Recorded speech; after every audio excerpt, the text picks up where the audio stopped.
सरकारी जमीन के ऊपर एक विवाद है जी, विवाद के ऊपर हमने प्रशासन ने कार्रवाई करी है, फिर चल रही है, तोड़ लेगी, हम हाथ से तोड़ रहे हैं। तो काम शुरू हो गया है और प्रशासन की तरफ से हमें जो 4 दिन का ऑर्डर मिला था, 4 दिन का वक्त मिला था इसको तोड़ने का। उत्तर प्रदेश के संभल जिले की गो सुलरवा मस्जिद को लेकर चल रही विवादित ध्वस्तीकरण कार्रवाई आज फिर सुर्खियों में है। इलाहाबाद हाई कोर्ट ने मस्जिद कमेटी की याचिका खारिज कर दी और ध्वस्तीकरण पर रोक लगाने से इनकार कर दिया है। संभल जिले की गो सुलरवा मस्जिद कमेटी ने प्रशासन की कार्रवाई को रोकने के लिए हाई कोर्ट में याचिका दायर की थी। मस्जिद कमेटी का दावा था कि मस्जिद, बारात घर और अस्पताल के खिलाफ पारित ध्वस्तीकरण आदेश को रोकना चाहिए। हालांकि हाई कोर्ट ने याचिका खारिज करते हुए कहा कि यदि मस्जिद पक्ष ध्वस्तीकरण आदेश को चुनौती देना चाहता है तो वह ट्रायल कोर्ट में अपील दायर कर सकता है। जस्टिस दिनेश पाठक की सिंगल बेंच ने सुबह 10 बजे सुनवाई की और दोनों पक्षों को मौके पर तर्क रखने का मौका दिया।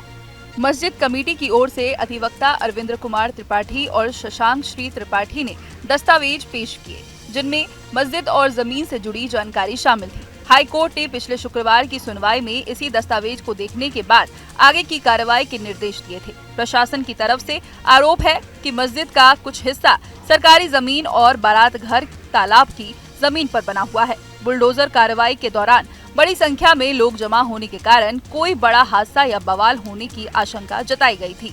क्या मामला चल रहा है? कल भी इसका एक सरकारी जमीन के ऊपर एक विवाद है जी, विवाद के ऊपर हमने प्रशासन ने कार्रवाई करी है। कार्रवाई होते हुए 4-10 दिन का समय लिया हमने, उसके अनुसार हमने हाथ से उतारने की वो करी है। प्रशासन मान गया हमारी बात को, हम हाथ से उतार रहे हैं।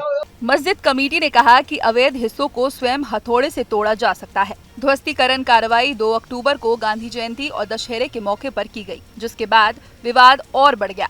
हाई कोर्ट याचिका में राज्य सरकार, संभल के डीएम व एसपी, एडीएम, तहसीलदार और ग्राम सभा को पक्षकार बनाया गया।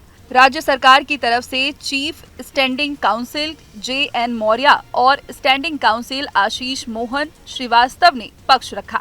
याचिका खारिज होने के बाद मस्जिद कमेटी के अधिवक्ता ने कहा कि अब ट्रायल कोर्ट में अपील दायर कर आगे की कानूनी कार्रवाई जारी रखी जाएगी। उच्चतम न्यायालय की ओर से ध्वस्तीकरण आदेश की पुष्टि होने के बाद प्रशासन ने कार्रवाई को लागू किया।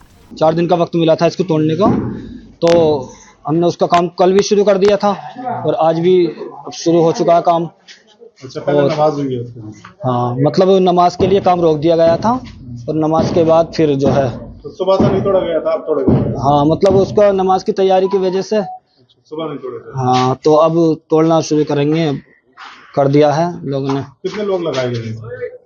इस पे लगे हुए हैं आपको लगभग 8-9 लोग हैं लगे हुए, जो भी है। इस बीच प्रशासन ने साफ किया कि सभी कार्रवाई कानून के दायरे में और सुरक्षा उपायों के साथ की गई। मस्जिद कमेटी की ओर से ये तर्क दिया गया, कार्रवाई के दौरान संपादकीय सौहार्द और लोगों की सुरक्षा का ध्यान रखा जाना चाहिए। हाई कोर्ट में लगातार दूसरे दिन अर्जेंट बेंच छुट्टी के दिन बैठी और मामले की सुनवाई की गई। अदालत ने मस्जिद पक्ष से कहा कि वह ट्रायल कोर्ट में अपील के माध्यम से अपनी दलील रख सकता है।